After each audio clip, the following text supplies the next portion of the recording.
কুয়েতে পরিচয়পত্রের জন্য আবাসিক ঠিকানা বিক্রির অভিযোগে দুইজনকে ধরেছে দেশটির পুলিশ।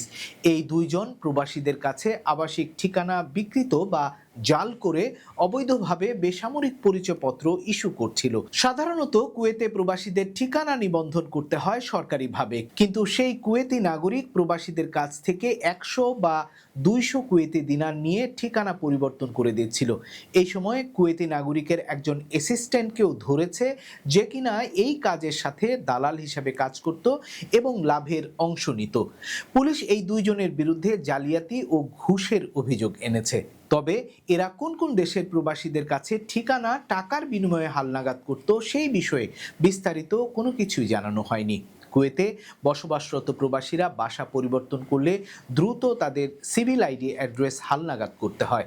ঠিকানা পরিবর্তনের তথ্য সংশ্লিষ্ট কর্তৃপক্ষকে না জানালে ভবিষ্যতে সরকারি সেবা, নোটিশ গ্রহণ বা বিভিন্ন প্রশাসনিক কাজে জটিলতা দেখা দিতে পারে। তবে তা যথাযথ উপায়ে না করলে, জালিয়াতি করলে আরও বড় সমস্যার মুখোমুখি হতে হয়। এ বিষয়ে প্রবাসী বাংলাদেশিদের সতর্ক থাকা উচিত।